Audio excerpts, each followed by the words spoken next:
کیا پتہ لگا کہ صرف کاتب بھی نہیں ہے، خادم بھی ہے، اور صرف ایسے کاتب نہیں ہے کہ جو کسی مخصوص جگہ آفس پر بٹھاتے گئے ہو، بلکہ سفر آنے جانے میں ساتھ چل رہے ہیں، خدمت کر رہے ہیں۔ کوئی سمجھ نہیں آتا ہے یار تمہارے پاس تو ایک جھوٹا مال آ جائے تو تم منہ مال کی زیادتی ہو یار، وہ تو اللہ کے بندہ خود مال کاٹتا تھا، سوچو مال کے پاس کتنے مال ہوتے ہیں۔ اور سنیں باقاعدہ یہ جو کتابت والی بات ہے نا، یہ تو ابو داؤد کی طرف روایت ہے کہ آپ صلی اللہ علیہ وسلم سے وغیرہ وغیرہ امام مہدی کے دوران نمبر 106 صفحہ نمبر 243 کے اوپر باقاعدہ روایت موجود ہے۔ ابن عباس رضی اللہ تعالیٰ عنہ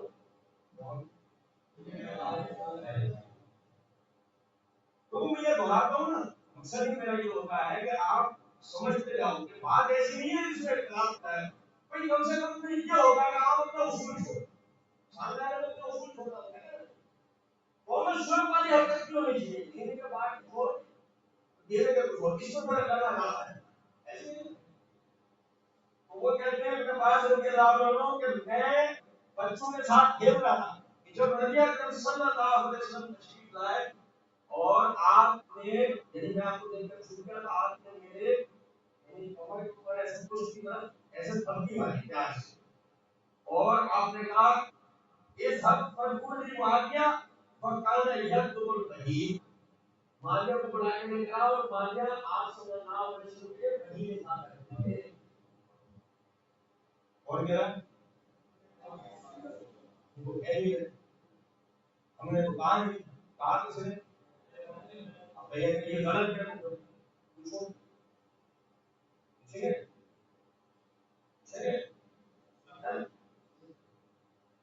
اچھا پھر دیکھیں یہ والی جو روایت ہے اس کے اوپر صحیح مسلم کی ایک روایت پہلے سنائی جاتی ہے، آپ دیکھیں اللہ کی قدرت دیکھیں روایت یہ مکمل اس طریقے سے ہے کہ صحیح مسلم حدیث نمبر 2604 ہے، ابن عباس رضی اللہ عنہ کا یہی پورا واقعہ اس کے اندر الفاظ ہے کہ آپ سے کہا گیا کہ جاؤ مالیوں کو بلا کے لے کر آؤ۔ ابن عباس رضی اللہ عنہ گئے اور جا کر ایک کے آگے کہنے لگے وہ یا آپ لوگوں کھانا کھانا وہ کھانا کھانا تو سوما کالا نہیں کہتے، پھر نبی صلی اللہ علیہ وسلم نے کہا جاؤ مالیوں کو بلا کے میں پھر گیا، پھر آگے یہی کہتے ہیں فَقُلْتُ هُوَ يَأْكُلُ، میں نے آگے کہا وہ کھانا کھائے۔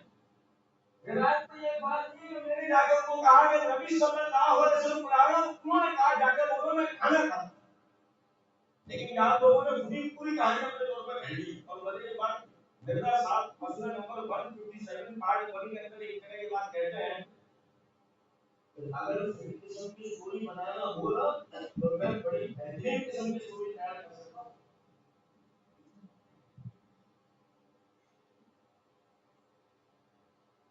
اور اس میں کچھ شک بھی نہیں کرنا چاہیے، یہ بات طے شدہ ہے کہ دنیا میں پہلے نمبر پہ کہانیاں گھڑنے کے اندر روافظ سے آتا ہے، اس میں شک بھی نہیں۔ کہانیاں گھڑنے میں پہلے نمبر پہ آج تک روافظ ہیں، چاہے وہ سوشل میڈیا کی دور ٹھیک۔ اچھا تو نبی صلی اللہ علیہ وسلم نے یہ بات سن کے کہا اللہ اس کا پیٹ کبھی نہ بھرے، اللہ اس کا پیٹ کبھی نہ بھرے۔ تو جی یہاں سے دنیا ہوگا اور کہا دیکھو نبی صلی اللہ علیہ وسلم نے فرمایا ہے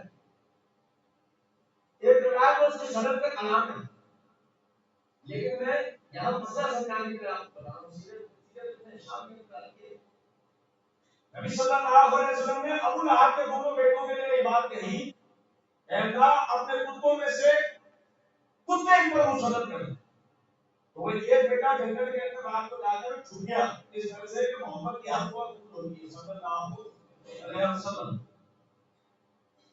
اور بقایا روایت میں الفاظ ہیں کہ انہوں نے چاروں طرف باڑ بھی لگا لی، آگ بھی جلا لی کہ بس میرا کسی طرح آج کی رات گزر جائے، میرا آبود ہو جائے۔ روایت بیان کرنے والے امام محمد بن اسحاق رحمۃ اللہ علیہ کہتے ہیں کہ رات کے اندر شیر آیا اور وہ آگ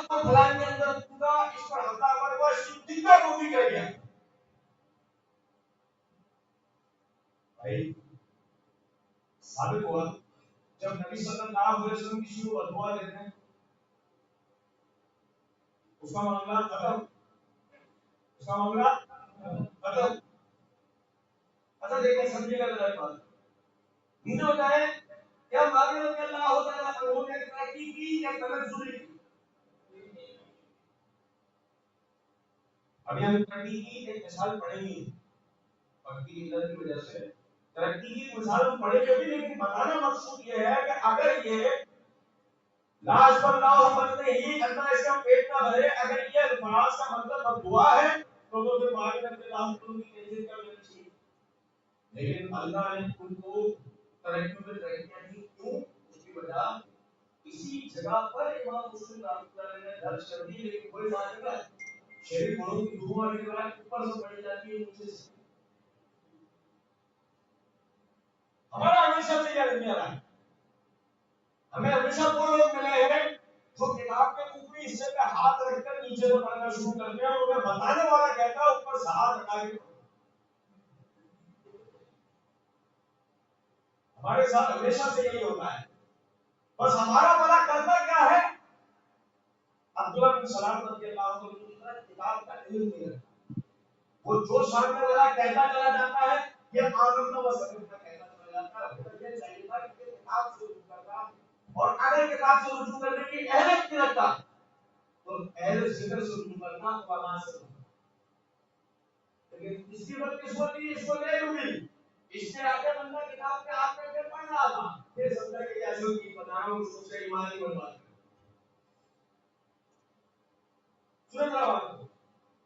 نبی اکرم صلی اللہ علیہ وسلم کی ادھر ہی سے مسلم میں اسی صفحے پہ حدیث نمبر 2603 ہے. آپ صلی اللہ علیہ وسلم نے فرمایا میں اپنی امت میں سے کسی کے لیے بھی دعا کروں وہ اس دعا کا حقدار ہوگا. فرمایا اللہ اس دعا کو اس کے لیے پاکیزگی اور ترقی کا باعث بنائے، اور قیامت کے دن اللہ رب العزت اس شخص کو اپنی قربت عطا فرمائے. اب سننے کا بات کو ہم دیکھتے ہیں کہ کس دعا یہ دعائیں جو کلمات تھے جو نبی صلی اللہ علیہ وسلم نے فرمایا اس کے مطابق معاویہ رضی اللہ تعالیٰ عنہ کہ وہ دعا طہور و زکات کا باعث ہے، پاکیزگی اور تزکیے کا باعث بنی. معاویہ نے ترقی ہی کی بجائے اس کے وہ تنزلی کرتے. پھر دیکھیں یہاں تک تو ہو گیا کہ معاویہ کے لیے بدعا کے سنائی گئی جیسا سے بدعا کی. لیکن آپ دیکھیں مسلم احمد حدیث نمبر 17152. اچھا یہ بھی ایک بڑی بات ہے، یہ بھی ذرا سنیے گا میری بات میں بڑی خوشی. ایک آدمی بخاری مسلم ابو داؤد نسائی ترمذی ابن ماجہ یا حدیث کی کسی بھی کتاب سے حدیث پڑھ کے سناتا ہے اور کہتا ہے انٹرنیشنل نمبرنگ کے مطابق. اب ہمارے والے چاہو لے بہت بڑا ہو رہا ہے، کمال ہو گیا. جیسا 2 منٹ ہو گیا. مسئلہ وہ نہیں ہے کہ اس جگہ سے کوئی انٹرنیشنل نمبرنگ پڑھ رہا ہے، مسئلہ یہ کتاب کی طرف سے اگر انسان کو استاد سے بات پڑھ رہا ہے تو دوسرا اگر اس سے دیر مطالعہ ہے یا اسی سمجھ سے کسی نوکری لگنے کا ہوتے ہیں یہاں سے معلوم. بتاؤ بتاؤ بھائی میں بتاؤ نا سمجھ ہو گئے. یہ ہوگا نا کہ یا تو کتاب اس سے دیر مطالعہ ہے اس کا ہم ایک صحیح کتاب ہے دونوں میں سب کا اس پر ہو. لیکن ظاہر ہے کہ دیر مطالعہ تو کافی حد تک نظر تو ہوتی ہے نا، خاص طور پر موضوع اور کتاب کی بات اس پر نظر ہوتی ہے. اور بعد میں موضوع ہو تو جو تعلیم کرنا ہے نظر ہوگی نا. مسلم احمد حدیث نمبر 17151 ہے کہ نبی اکرم صلی اللہ علیہ وسلم رضی اللہ تعالی عنہ کہتے ہیں کہ نبی اکرم صلی اللہ علیہ وسلم نے سنا دعا کی ہے اللہ ماضی کو کتاب کہنا ہے، اے اللہ ماضی کو کتاب کہنا ہے، حساب کہنا ہے، اس کو عذاب سے بچا. ماضی کو کتاب کہنا ہے، حساب کہنا ہے، اس کو عذاب سے بچا. سن رہا یہ وقت کو نہیں کتاب کے علم میں ایک روایت کے دیتے ہیں کہ اللہ کے رسول کی نبوت کیسے قبول ہوئی. صحیح بخاری حدیث نمبر 3765 ہے. عبد الرحمن بن ابی ملیکہ رحمۃ اللہ علیہ کہتے ہیں کہ میں گیا ابن عباس کے پاس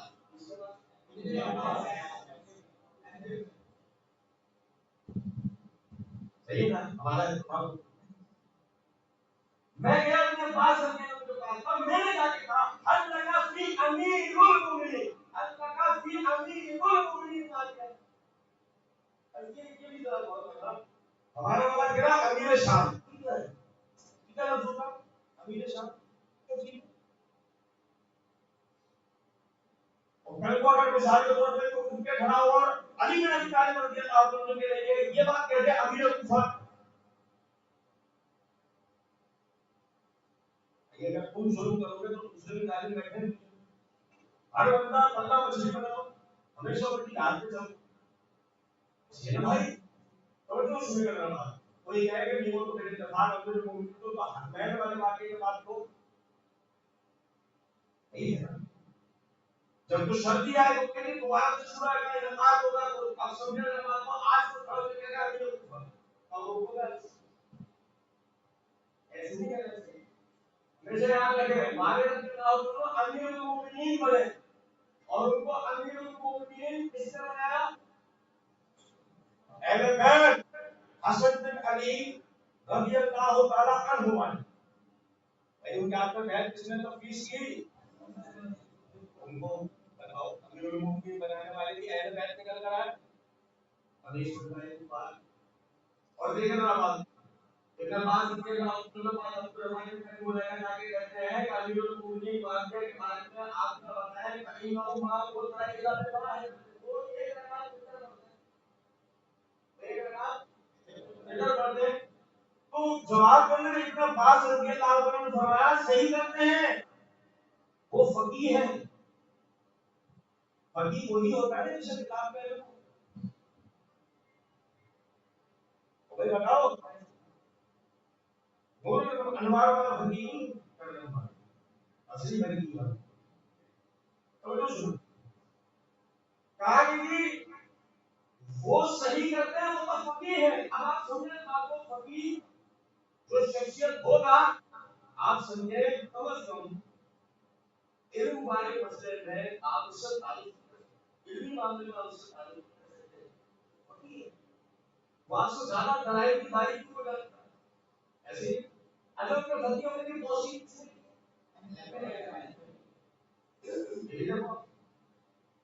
اگلے بات کریں پھر آپ دیکھیں اب تو ہمارے ابن ابی ہریرہ کہتے ہیں رضی اللہ تعالیٰ عنہ کہ نبی اکرم صلی اللہ علیہ وسلم نے وہاں کے رضی اللہ عنہ نے کہا ایسا اس کو مہدی بنا کیا بنا مہدی کا انتظار کر رہے بولے گا مہدی کا انتظار کر رہے نا اور مہدی کو بڑا بنا کے کون سی قوم ہے کہاں سے لاتے ہیں مہدی کا انتظار کریں مہدی کو بڑا بنا کے کیا فرمایا اے اللہ ماننے کو مہدی ہدایت یافتہ اس کے ذریعے لوگوں کو ہدایت دے اسے ہدایت پر رکھ بھائی سن کر لیجیے حدیث نمبر 3842 ہے میرا صاحب نے اس لیے نا ایک بات کہی تھی کہ لگے امام ترمذی نے لگے کیا نیچے لکھا یہ حدیث حسن غریب ہے اچھا پچھلے دنوں ایک جگہ کا پروگرام ہوا وہاں ایک صاحب مجھے لڑکا ہے وہ بھی یہ کہنے لگے یہ روایت تو حسن غریب امام ترمذی نے اس کے نیچے لکھا میرا سیدھا ہوگا روایت نہیں لگتی تو اگر ایسا ہے تو امام ترمذی نے بن تو مولا فہذا علی مولا نے روایت کر کے نیچے کیا کرے بھائی اچھا اب آپ دیکھیں کہ جب باقی وہ مہدی بنے ان کی وجہ سے لوگ ہدایت پر آئے کیا ایسا ہوا آپ کی اللہ کی قسم اللہ کے رسول کی کیا تربیت کیا لوگ نبی صلی اللہ علیہ وسلم تربیت کر کے گئے آپ اندازہ باقاعدہ عثمان رضی اللہ عنہ کی شہادت ہوتی ہے ان کی کٹی ہوئی انگلیاں خون آلود کبھی شام کو چاہیے جاتی ہے ماں رضی اللہ عنہ کے سامنے وہ لے جاتی ہے سامنے رکھی ہے ابھی تم جو سن آپ کے ہیں امیر المومنین، آپ کے ہمارے ہیں امیر المومنین۔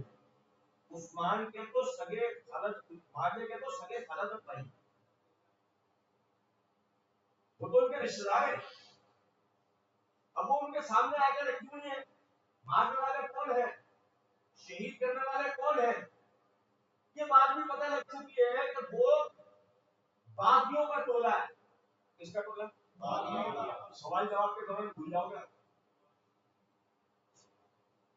ابھی تو کہہ رہے ہو ہاں، سوال جواب کی باری آئی تو یہ بھول جاؤ گے کہاں گئے۔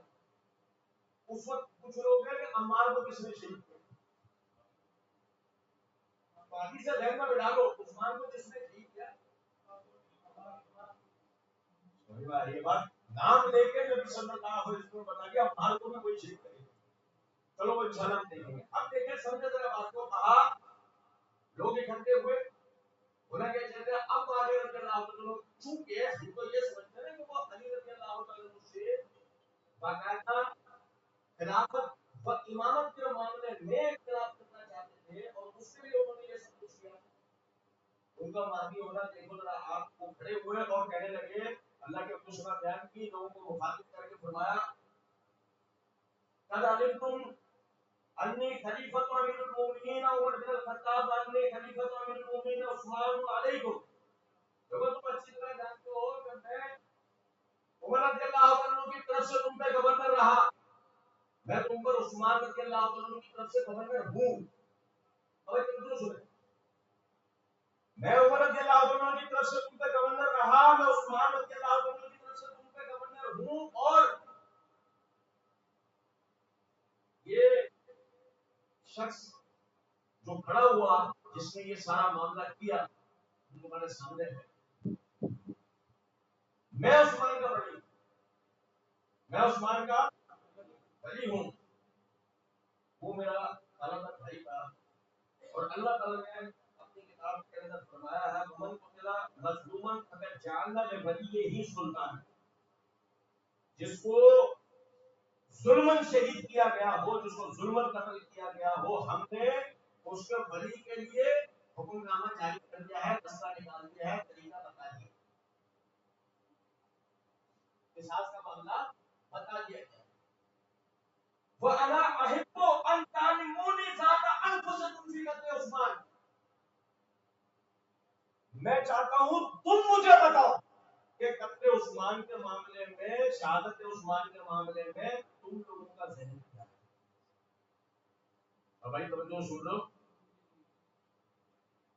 معاویہ یہ نہیں کہہ رہے دیکھو عثمان کا قصاص ہم پر لازم ہے، میں نہیں نکل رہا ہوں، تم میرے ساتھ آؤ تو ایسے گورنر میں تمہیں اس بات کا حکم دے رہا ہوں۔ نہیں، آپ نے کیا کہا، دیکھو میں تو قصاص کے لیے، میرا تو اللہ نے حق رکھا ہے، میں تو جاؤں گا، تم سے پوچھ رہا ہوں، تم بتاؤ تم اس معاملے میں کیا کہتے ہیں۔ آپ دیکھیں جب معاویہ یہ کام کر رہے ہیں نا، تو انہوں نے سورہ شورا کی آیت نمبر 38 پہ عمل کیا، جو اللہ نے فرمایا وَأَمْرُهُمْ شُورَىٰ بَيْنَهُمْ، مومنین آپس میں معاملات مشوروں سے طے کرتے ہیں۔ اتنے ایمرجنسی کے وقت میں بھی معاویہ رضی اللہ عنہ نے قرآن کی تلاوت کی۔ اور آپ دیکھیں تمام اہل شام نے یہ بات کی، تمام اہل شام، یہ اہل شام سے مراد جب ہم سنتے ہیں نا لفظ اہل شام، یاد رکھیے گا اس بات کو، اس میں صحابہ اکرام رضوان اللہ علیہم اجمعین تھے، لاہور کے رہنے والے نہیں تھے، فیصل آباد کے رہنے والے نہیں، اس میں کون لوگ تھے،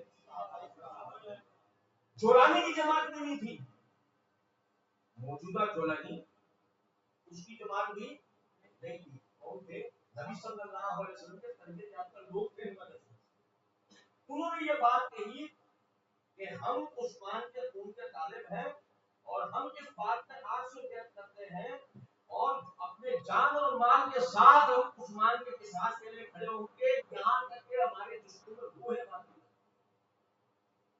اب مجھے بتاؤ جب اہل شام یہ سب بات کر رہے ہیں تو وہ اصل میں معاویہ کو کھڑا کر رہے ہیں یا معاویہ اہل شام کو کھڑا کر رہے ہیں؟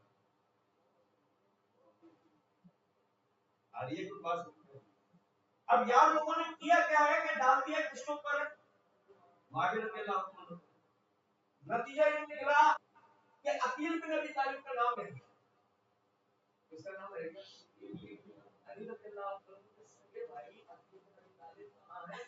شام، ان کے ساتھ ہے خالد۔ اب ہوتا یہ نا کہ یہ کہا جاتا ہے کہ اہل شام کے کہنے پر معاویہ نے ایسا کیا، وہ پھر کہنا میں کہہ سکتا تھا اچھا وہ عقیل بن ابی طالب ٹھیک ہے، تمہیں تو بھائی کو آپ سے، لیکن یہاں جو سازش کرنا چاہ رہے تھے، جو چال چلنا چاہ رہے تھے، تو چال چل سکتے تھے۔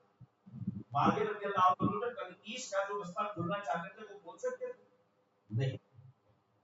پھر آگے دیکھیں، کوئی کہہ رہا ہے کہ ہیں ایسے بھی حضرات موجود ہیں جنہوں نے اس دلیل کا جواب دینے کی کوشش کی ہے کہ یہ جو معاویہ رضی اللہ عنہ نے قصاص کے لیے اپنے لیے جو دلیل بنائی نا، یہ ان کا مطالبہ جائز نہیں تھا، اس سے یہ مراد نہیں ہوگی۔ معجم الکبیر امام طبرانی کی اس میں حدیث نمبر 10613 ہے، زاغت الجرمی، وہ کہتے ہیں کہ میں ایک رات ابن عباس رضی اللہ عنہ کے ساتھ تھا، اس کے ساتھ میں ان کے ساتھ تھا، انہوں نے مجھ سے کہا میں تمہیں ایک بات بتاتا ہوں، کوئی پوشیدہ نہیں ہے، کوئی اعلان نہیں ہے، کوئی پوشیدہ نہیں ہے، کوئی اعلان نہیں ہے، ٹھیک ہے؟ میں نے علی رضی اللہ تعالیٰ کو یہ بات کہی تھی کہ آپ خود کو اس مسئلے کے لیے آگے پیش نہ کریں۔ کون کہہ رہا ہے یہ بات؟ میں نے علی رضی اللہ عنہ سے بات کی تھی کہ آپ خود کو اس مسئلے میں آگے پیش نہ کریں۔ انہوں نے میری بات نہیں مانی، اور اللہ کی قسم میں دیکھ رہا ہوں کہ معاویہ ہم پر حکومت کرے، معاویہ ہم پر حکومت کریں گے، اس لیے کہ اللہ تعالیٰ نے قرآن مجید کے اندر کہا ہے فمن قتل مظلوما فقد جعلنا لولیہ سلطانا فلا یسرف فی القتل انہ کان منصورا۔ ابن عباس رضی اللہ عنہ نے اسی آیت کو معاویہ رضی اللہ عنہ کے لیے دلیل بنایا۔ اب اگر معاویہ کا استدلال لگانا تھا تو ابن عباس کا پہلے ہوگا۔ اور اس سمجھ میں آ رہی ہے بات، وہ تو فقیہ ہے، وہ تو مہدی ہے، ان کا استدلال غلط نہیں تھا، مسئلہ ہمارا تھا جو عربی عبارت پڑھنے کا ڈھنگ نہیں رکھتے، ترجمے سے کتابیں پڑھنے کے محتاج ہیں، جس نے جو ترجمہ کر کے اور کوئی بیان کر کے اعتراض کس پہ کر رہے ہیں، جن کے سامنے قرآن اترا رہتا ہے ہاتھ سے قرآن لکھتے ہیں۔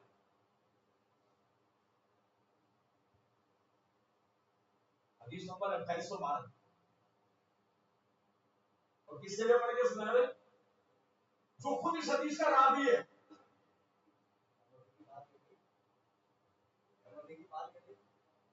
اس کے خلاف پڑھ کے سنا رہے ہیں جو خود اس حدیث کا راوی ہے، یہ دیکھنا ہے۔ اب آپ دیکھیں، ابو مسلم خولانی گئے معاویہ رضی اللہ عنہ کے پاس، جا کر کہنے لگے ایک بات بتاؤ، تم خلافت کے معاملے میں علی سے اختلاف کر رہے ہو، جھگڑ رہے ہو، کہ تم خود کو علی سے افضل سمجھتے ہو؟ بھائی سیدھا سا ہو گئی نا بات، ہمارا مذہب بھی یہی کہہ رہا ہے۔ معاویہ رضی اللہ عنہ نے جواب کے اندر فرمایا انی لا اعلم انه افضل مني واحق بالامر،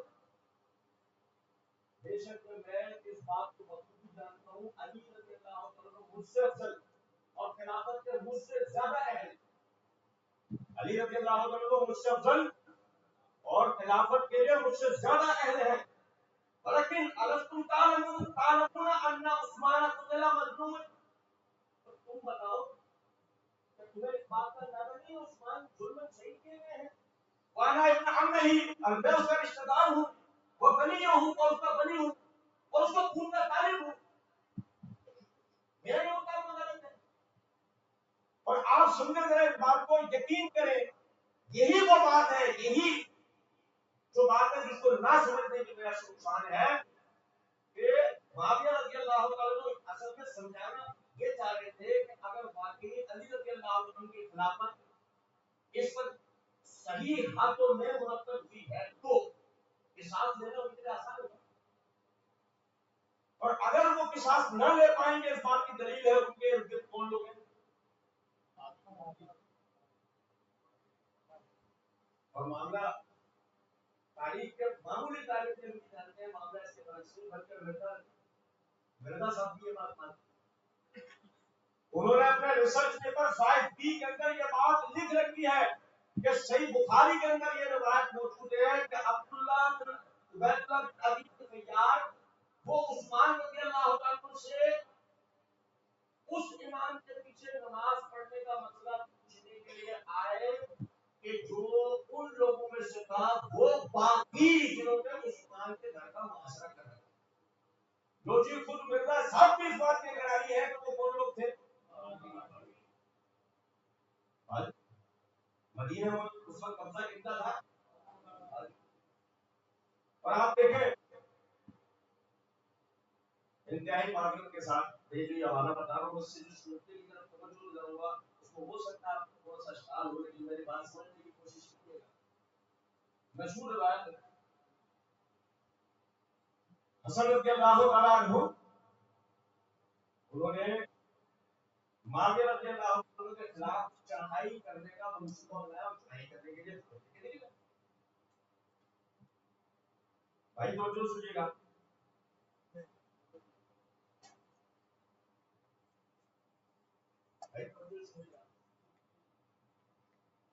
کہنے والے کہتے ہیں نا کہ باقاعدہ یعنی کہ اس اقدام کے علی طلحہ معاویہ کے ان اقدامات کے نتیجے میں مسلمانوں کا خون خرابے والا معاملہ ہوا اور مبالغہ کرتے ہوئے یہ کہہ دیا جاتا ہے لاکھوں مسلمان شہید ہوئے۔ ایک اس کے پاس مردم شماری کی فائل کہاں سے ہے یہ نہیں پتہ لگا آج تک۔ اس کو یہ جیسے پتہ لگا کہ لاکھوں کی آبادی تھی۔ اس میں جو بات تو جو سنے بھائی حسن رضی اللہ عنہ کو صحیح بخاری کے اندر حدیث نمبر ہے 2704 2704 حسن رضی اللہ تعالیٰ عنہ وہ معاویہ رضی اللہ عنہ کے لیے لشکر لے کے نکلے اور باقاعدہ یعنی کہ روایت کا الفاظ ہے کہ حسن بصری رحمۃ اللہ علیہ وہ کہتے ہیں کہ ایک ایسا لشکر تھا انسان الجبال پہاڑوں کی طرح کا لشکر۔ عمر بن عاص رضی اللہ عنہ اس لشکر کو دیکھ کے کہنے لگے کہ میں اس لشکر کو دیکھ رہا ہوں کہ جو اپنے مقابل کو پیر و بالا کیے بغیر واپس نہیں جائے گا۔ بھائی مخلوق سننے کا بات مہدی رضی اللہ عنہ کا مہدی ہونا آپ کو سمجھنا ہے، اور میں یہ مہدی بار بار لفظ استعمال کروں گا آپ یہ سمجھیے گا میں یہ کہہ رہا ہوں محمد بن عبداللہ مہدی پیدا نہیں ہوئے، ان کا مسئلہ الگ ہے۔ مہدی تو ایک لقب ہے۔ علیکم بسنتی و سنت الخلفاء الراشدین المہدیین، یہ مہدی جو ہے تمام خلفاء راشدین مہدی ہیں، ان میں سب سے آخری مہدی کون ہے؟ محمد بن عبداللہ المہدی سب سے آخری ہے۔ سنت توجہ سے عمر بن عاص رضی اللہ عنہ کہنے لگے کہ میں ایک ایسے لشکر کو دیکھ رہا ہوں کہ جو لشکر اپنے مقابل کو ہلاک کے بغیر واپس نہیں جائے گا۔ تو معاویہ رضی اللہ عنہ کا اب سمجھنے کا بات تو یہاں سے وہ لوگ جنہوں نے اپنی تحریرات میں اپنی تقریرات میں معاویہ رضی اللہ عنہ کے اقدامات کے لیے یہ بات کہی کہ تھی ان کے اقدامات کی وجہ سے یہ کشف کا معاملہ ہوا،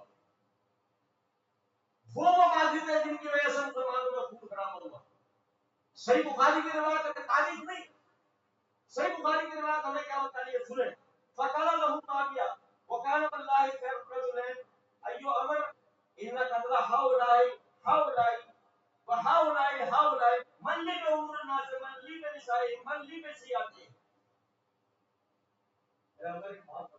اگر انہوں نے ان کو قتل کر دیا انہوں نے ان کو قتل کر دیا ان کی جانوں کا میرے ساتھ ذمہ کون لے گا؟ ان کی جو عورتیں بیوہ ہو جائیں گی ان عورتوں کا میرے ساتھ ذمہ کون لے گا؟ ان کے جو مال اور اسباب لٹ جائیں گے ان کا میرے ساتھ ذمہ کون لینے والا؟ انتہائی معذرت کے ساتھ یہ ایک ذمہ دار حکمران کی سوچ ہے جو اپنی رعایا کی فکر کر رہا ہے، اپنی جان و مال کی فکر کر رہا ہے۔ اسی شخص کے لیے یہ بات کہی جا رہی ہے کہ جی ان کے اقدامات کے نتیجے کے اندر جو ایک کشف کا معاملہ ہوا۔ اور آپ دیکھیں آگے ایک جملے میں آپ کو غور سے کہوں گا سنیے گا توجہ سے۔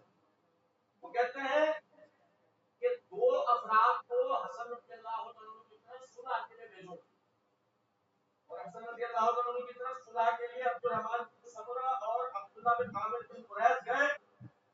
غلام کے پاس جا کے انہوں نے ان کے سامنے بات کی کہ معاویہ رضی اللہ عنہ آپ سے صلح چاہتے ہیں. انہوں نے جواب کے اندر کہا ہم بنو عبد المطلب ہیں، ہم بنو عبد المطلب ہیں. قد اصبت من هذا المال، یہ جنگ و جدل کے معاملے میں ہمارا بہت پیسہ لگ گیا. بھائی توجہ سنو، یہ جنگ و جدل کے معاملے میں ہمارا بہت پیسہ لگ گیا.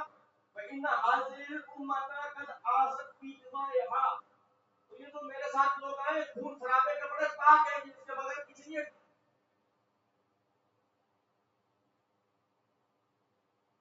انتہائی مدد خون خرابہ کرنے پہلے شام آئے ہیں کہ یہ لوگ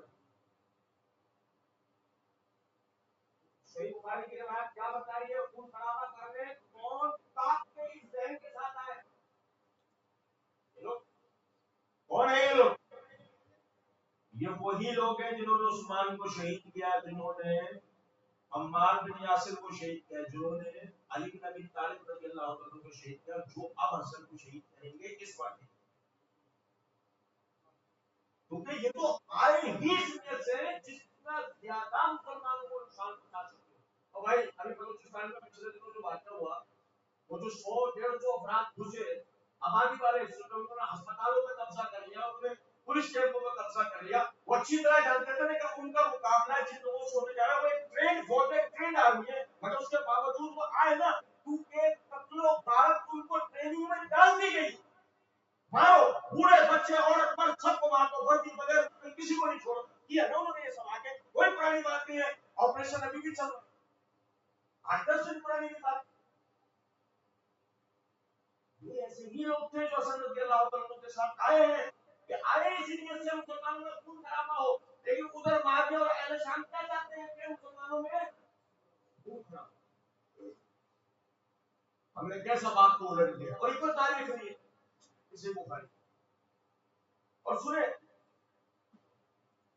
حسن رضی اللہ عنہ نے اس مال کے وہ جو جنگ کے سامان و اسباب کے لیے جو مال خرچ ہو گیا تھا اس کی معاوضے کی ادائیگی کا کہا، اور اس پر ان سے کہا آپ میں سے کون اس کی ذمہ داری لے گا؟ انہوں نے کہا ہم دونوں اس کی ذمہ داری لیں گے، ہم آپ کو معاوضہ دلوائیں.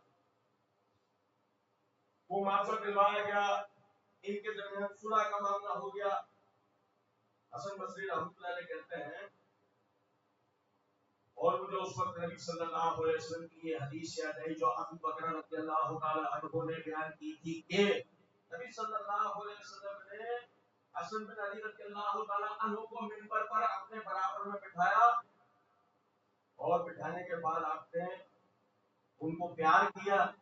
پیار کرنے کے بعد آپ نے فرمایا میرا یہ بیٹا سید ہے، ان اپنی حاضر سید، اور میرا بیٹا ایرانی. کون سا سید ہے؟ ایرانی. ایرانی سید ہے. میرا بیٹا بنو ہاشم، جن کو صبح شام عربوں کا برا بھلا کہہ رہے ہو،